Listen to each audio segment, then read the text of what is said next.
A lot of traders know how to draw trend lines, they just don't know how to use them to actually make money. So I'm going to show you the simple trend line strategy that I use. Alright, we're going to start out by looking at this beautiful little drawing that I made for you. It's got a consolidation phase here where we don't really know which way we're going, can't decide if we're going up or down. And then we have a break of our swing high here and enter into an uptrend, making a series of higher highs and higher lows as seen here. And sometimes in an uptrend, you can clearly see that some of these lows align with each other in such a way that we could draw a trend line connecting them. Let's move this up there.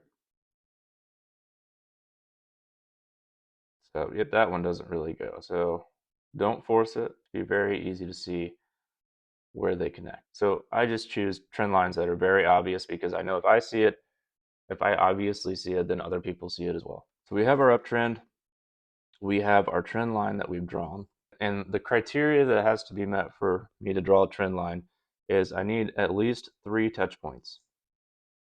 If you're only using 2 touch points, you can literally draw 2 points together no matter where they are. That's not a trend line to me. 3 points have to be in line for you to connect them. So I need 3 lines.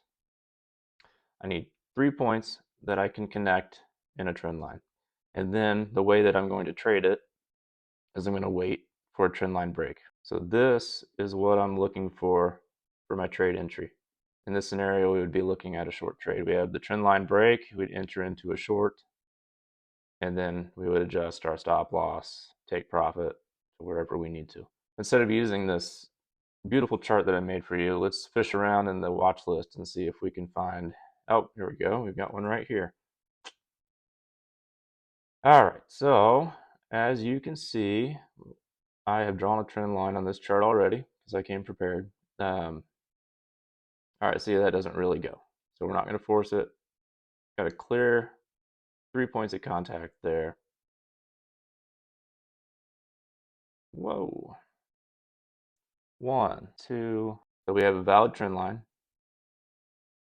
And then we have a trend line break. So at this break is where I'm going to look into getting into a position. Something to add is the more touch points that you have on a trend line, the stronger that trend line is. That shows that the trend line is being respected, and when you have a break from the trend line, you have a higher likelihood that you're going to have a shift in market to either a consolidation phase or a downtrend.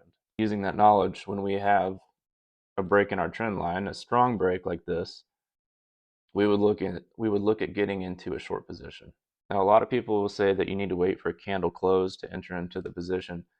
And sometimes I do wait for the candle to close, but it depends on how deep of a penetration we have. Because if you look here, this candle came clear down, and look at all of this. Look at all of this price action that you missed out on.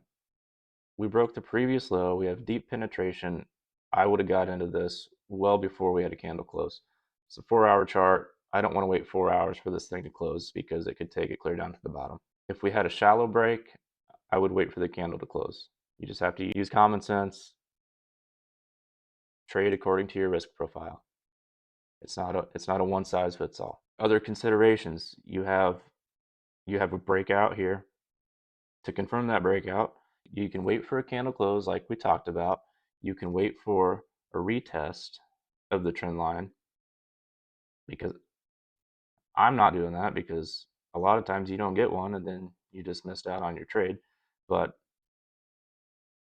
that would be a beautiful sign to get into the trade. If we break out, we come back, retest the trend line, and then move back down.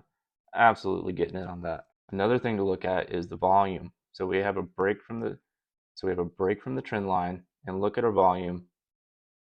Shoots way up. If the volume was low on this breakout, I would be more hesitant to get in. So we covered our entry. Stop loss really just depends on what I'm trading and how much risk there's going to be to place my stop loss at the previous high. It's going to be a 6% risk. So that would be okay with me. If you're not comfortable risking that much, you could put your stop loss at the trend line or just a little bit above. Take profit levels, I'm usually looking at previous lows. So in this in this trade, we've broken this level here. I'm going to be looking right around here for take profit. So adjust that to where you're comfortable with that level. I'd probably set mine about right there. So looking at a 6% gain. Again, there's no one size fits all. You adjust your take profit to what you're comfortable with. My stop loss and my take profit are going to be placed according to my charting. I don't really look at my risk to reward. So all I'm doing once I get into a trade is I'm using basically support and resistance. I've used Fibonacci and I've had luck with that. I've used moving averages, but honestly, when it comes to trend line trading, just support and resistance, that's all I use. And I'll keep an eye on the volume. Like I said, on the breakout, I want high volume, candle close, or trend line retest. Those are the biggest things to watch for. And if we zoom out, we can see a larger trend line here. I didn't trade this one, but you can see where it's very obvious that you have a point here, here, and here. Let's draw it out. Look at how beautiful that is. 1, 2, 3, 4 touch points.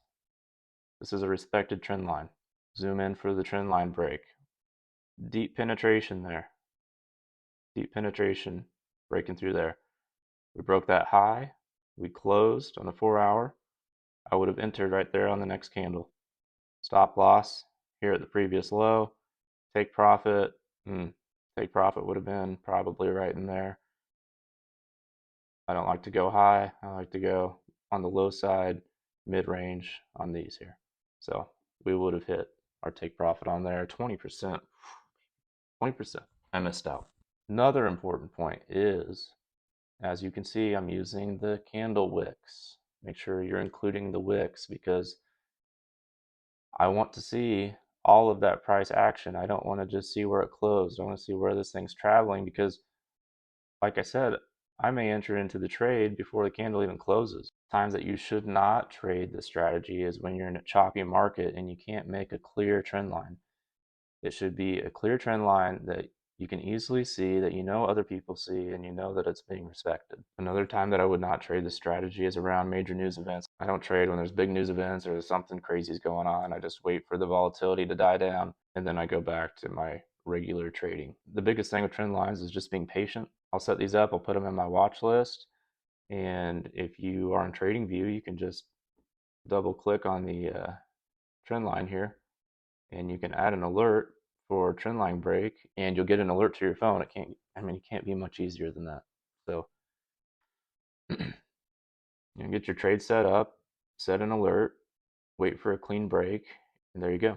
I hope you found this video helpful, and I welcome you to join my community on School for more content like this. I share some trade breakdowns, trade alerts, and then just helping anyone out that needs a little extra help. So I'll leave the link in the description, and I hope to see you there.